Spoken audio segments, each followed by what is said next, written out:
Bonjour à tous, dans cette vidéo je vais vous dire comment devenir riche en 10 points qui sont tout simples, que tout le monde peut mettre à exécution très facilement. Et alors avant je vais vous faire un petit tour d'horizon de là où je vis et de ce que j'ai fait hier. J'avais déjà cette douche à cet endroit là mais je l'avais pas encore... Vous voyez les tuyaux que j'ai enroulés hier là, je les ai bien enroulés pour qu'ils prennent bien le soleil.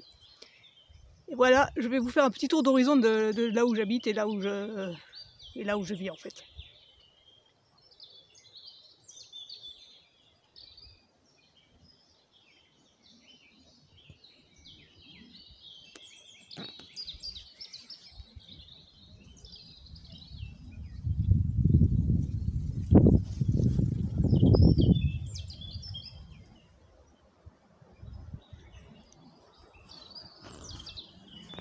Voilà, bon c'est fait un peu à l'arrache, j'espère que c'est pas trop mauvais le résultat.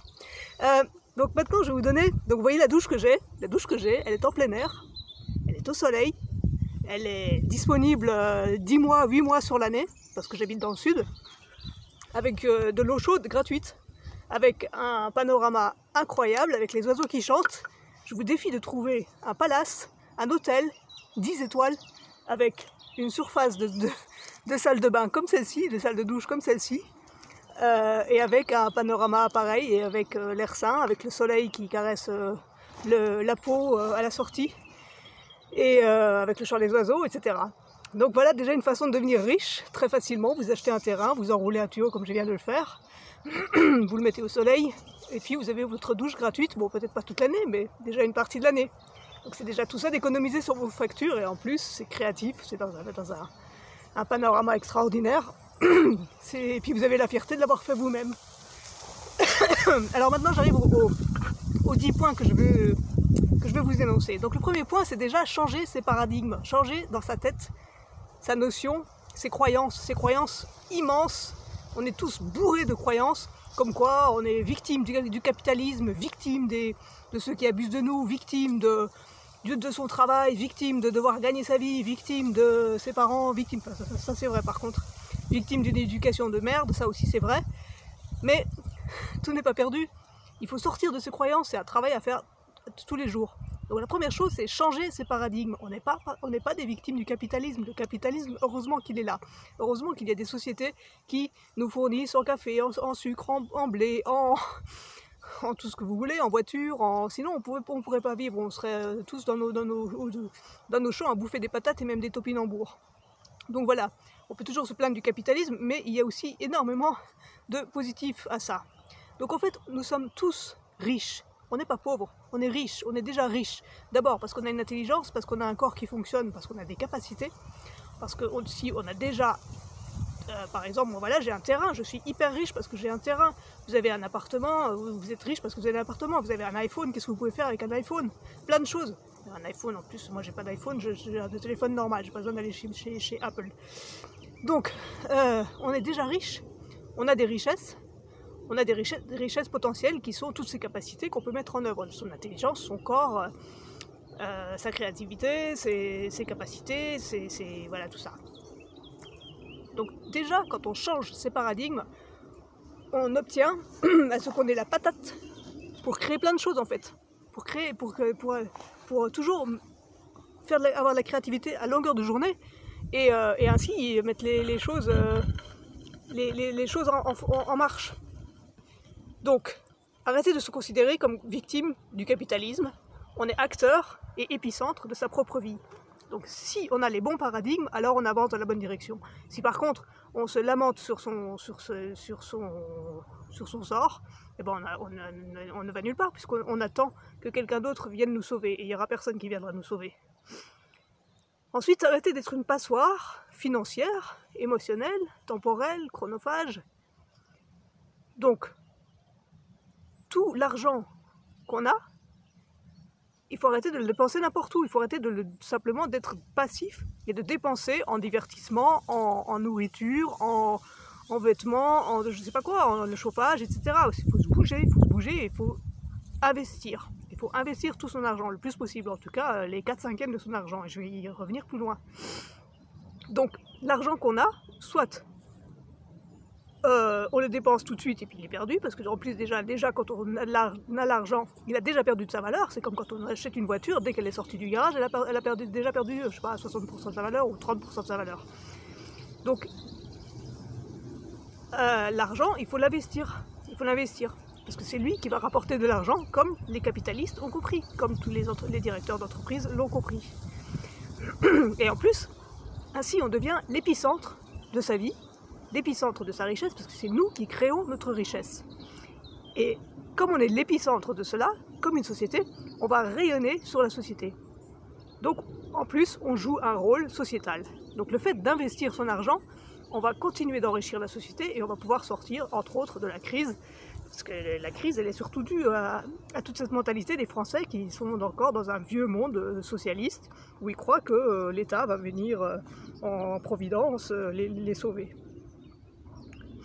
Donc arrêtez d'être une passoire, arrêtez de dépenser son argent dans des choses passives. Au contraire, c'est pour ça qu'on appelle le portefeuille, le PEA, je sais plus quoi, portefeuille en action, d'investissement en action. C'est vraiment investir son argent, le rendre actif. Et la même chose avec les émotions. En fait, on a toujours appris à être tributaire de ses émotions, à absorber des connaissances, et puis en fonction de ses émotions, on réagit. Donc arrêtez d'être passif par rapport à ces émotions.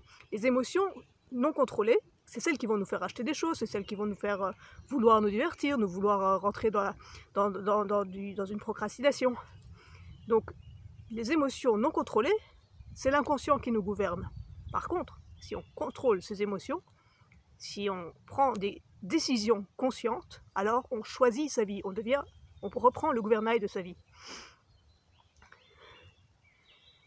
Donc voilà, savoir contrôler son argent, ses émotions et son temps.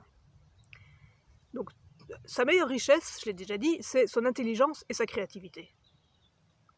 Et ensuite, c'est avec cet argent qui est un outil et pas un but, comment on va développer cette créativité dans des investissements et dans des développements et dans son épanouissement personnel et l'épanouissement sociétal.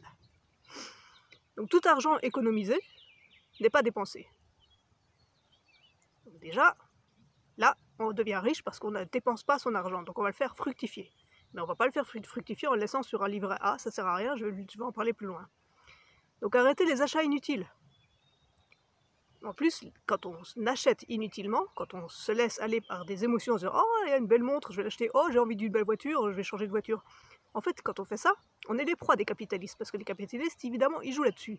Plus vous achetez de biens, plus vous pensez que ces biens ont de la valeur, plus eux, ils capitalisent là-dessus, et plus ils s'enrichissent. Donc voilà, si vous voulez changer la donne, changez de côté et devenez vous-même capitaliste au lieu d'être des proies du capitalisme.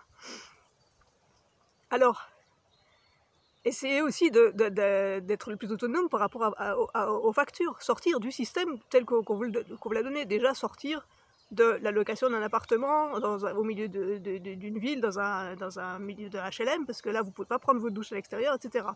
Donc, et acheter un patrimoine, acheter un petit terrain, acheter vraiment même un petit terrain de 1000 m² au milieu de nulle part, voilà, vous pouvez y aller 3 mois par an, vous prenez votre douche là, et puis c'est gratuit.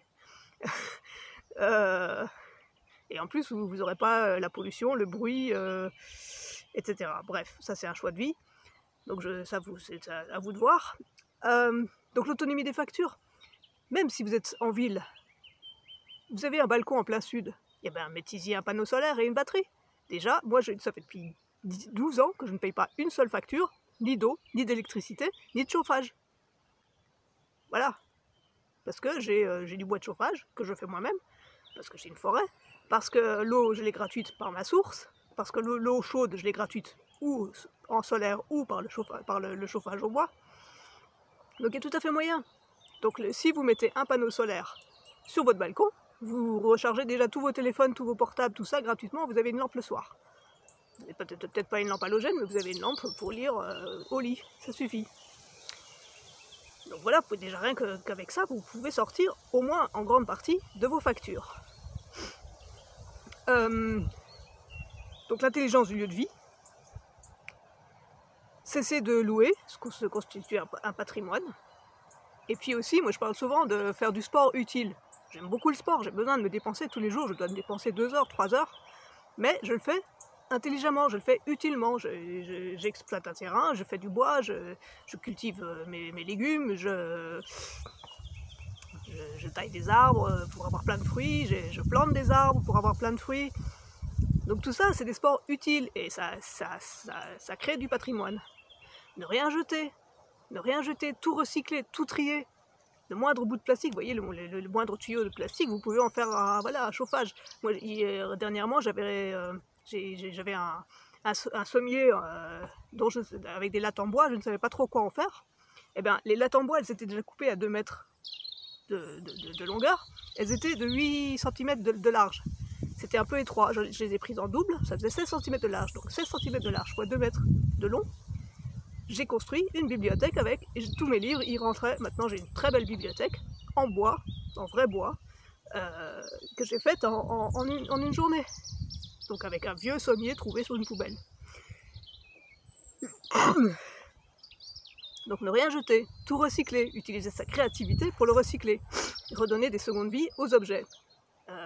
C'est pareil, je fais du compost.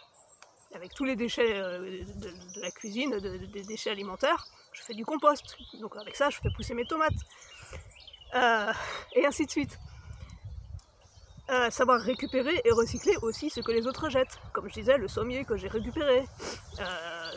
Tous les vêtements que j'ai, ça fait depuis 10 ans que j'ai pas acheté de vêtements, ça fait depuis 10 ans que j'ai pas acheté de chaussures. Ça fait, voilà, donc moi je dépense rien en fait. Et donc du coup, j'ai pas besoin d'aller travailler. Voilà, et en plus, je capitalise au fur et à mesure, parce que comme je dépense rien, j'arrive même pas à dépenser ce que je gagne. Donc voilà. Savoir récupérer donc, et recycler ce que les autres jettent, et savoir investir intelligemment son argent. Alors comment investir son argent intelligemment? C'est pas en le laissant sur un livret A. Un livret A, il fait 2,5% dans le meilleur des cas d'intérêt. C'est quoi 2,5%? C'est l'inflation annuelle. Donc en fait, vous gagnez rien du tout sur un livret A. Donc oubliez votre argent sur le livret A, il se dévalorise. Achetez pas de TF, de titres, de PEA, parce que tout ça c'est des arnaques, c'est de l'argent bloqué. C'est de l'argent, vous ne pouvez pas le contrôler, c'est les banques qui s'enrichissent au passage pour vous. Étudiez le marché, étudiez comment fonctionnent les actions, étudiez comment fonctionnent les obligations. Si vous achetez des obligations françaises, vous risquez de vous les faire ponctionner dans quelques mois si la France est déclarée en faillite par la BCE. Donc n'achetez pas d'obligations françaises, achetez plutôt des obligations suisses. Si vous achetez des actions, par exemple, vous voulez acheter des actions à dividendes, c'est une grosse erreur. Il ne faut pas acheter d'actions à dividendes parce qu'en fait, les actions à dividendes, c'est de l'argent, soit qui a déjà été prévu dans l'action que vous avez achetée puis qui vous est remboursé 1 an plus tard, soit c'est des sociétés qui ont créé de la richesse et qui, au lieu de la réinvestir pour faire grandir la société, ils le redistribuent à leurs clients. Alors ça peut être intéressant, ça peut les faire rester, mais souvent, les sociétés à dividendes, elles dévaluent en bourse. Donc vous croyez gagner, je sais pas, 2%, 5%, 8%, mais au bout du compte, vous en perdez 60% parce que votre action est en train de dévaluer, mais à vue d'œil, quoi. Chaque jour, vous voyez 2%, 3% qui descendent, puis 10, puis 20, puis 30, puis 60, puis 90, et puis voilà, votre action, elle n'a plus rien à voir. Donc vous avez gagné 2% de dividende, mais vous avez perdu 90% de votre action, de votre investissement de départ. Donc oubliez les actions à dividendes, oubliez les ETF, oubliez les PEA. Et c'est pareil, si vous achetez par exemple, je vais prendre un exemple simple, vous voulez acheter des actions dans le pétrole. Vous hésitez entre Total qui est français et Shell qui est néerlandais. Je sais pas, j'ai pas regardé. Imaginons que Shell donne 5% de dividendes et que Total donne 2% de dividendes. Vous vous dites, Shell est mieux que Total pour le même prix d'investissement, si l'action est la même. Mais en fait non, parce que si vous achetez une action néerlandaise, vous serez plus taxé, vous serez taxé à 25%, je crois, de mémoire, alors que si vous achetez une action française, sur les dividendes, vous serez taxé 17%. Et en tout en France c'est 30%, mais il y a 17% plus le reste. Et aux Pays-Bas, c'est plus, apparemment c'est 25%, plus je sais pas combien. Donc tout ça, il faut prendre tout ça en compte quand vous achetez des actions. Donc étudier le marché, étudier comment fonctionnent les actions, étudier ça à fond, à fond, à fond. Et il est toujours recommandé de diversifier son portefeuille. Donc souvent on dit 4 en quart, moi je propose en 5e.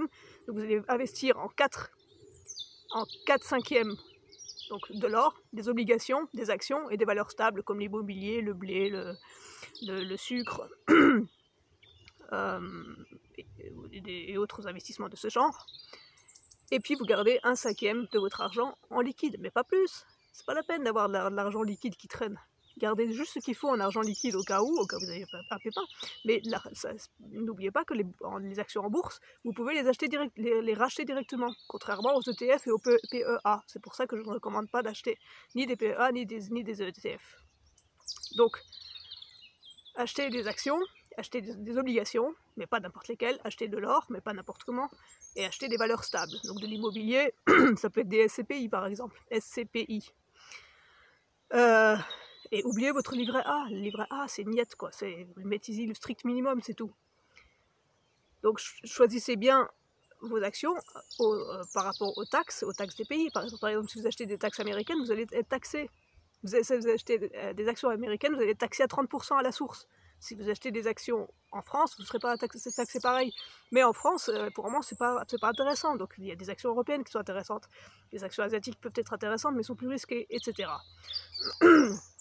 Donc, choix des taxes, choix des pays, et choix des situations géostratégiques. N'allez pas acheter en Afrique, n'allez pas acheter en République du Congo s'il y a une guerre ou un coup d'État qui vont se faire dans les 3 prochains mois. Alors, gardez de la flexibilité. C'est pour ça qu'il ne faut pas acheter ni des ETF ni des PEA. Et les SCPI, c'est même un peu limite, quoi, parce qu'il faut les garder 5-7 ans. N'achetez pas dans les coopératives, oubliez. Et donc, être multifacette. Ne comptez pas sur les autres et sur les autres entreprises pour créer des richesses, parce qu'eux, ils vont servir au passage de frais divers, de salaires, etc. Donc, créez vos propres entreprises et créez-en plusieurs. Vous avez de l'intelligence, vous avez de la créativité, vous n'avez pas besoin de faire une chose à vie. Vous ne serez pas ouvrier toute votre vie, vous ne serez pas musicien toute votre vie, vous ne serez pas... je sais pas moi, architecte toute votre vie. Sachez diversifier, comme vous diversifiez votre portefeuille, diversifiez votre vie aussi. C'est une erreur de croire qu'on fait un métier dans sa vie. Tout le monde devrait être économiste, tout le monde devrait savoir réparer un robinet, tout le monde devrait savoir écrire une lettre pour un juge, etc. Donc être multifacette et construire ses entreprises. Par exemple, si vous achetez un terrain, vous pouvez y mettre des ruches, vous pouvez mettre des amandiers pour récolter des amandes, vous pouvez mettre des panneaux solaires sur le toit d'un entrepôt que vous allez construire, vous pouvez louer l'entrepôt. Donc voilà, réfléchissez vraiment à créer une entreprise et à créer un système racinaire de votre vie. Passez chaque minute à réfléchir à son accomplissement et à son épanouissement. Quand on réfléchit, en fait, on est encore plus actif que quand on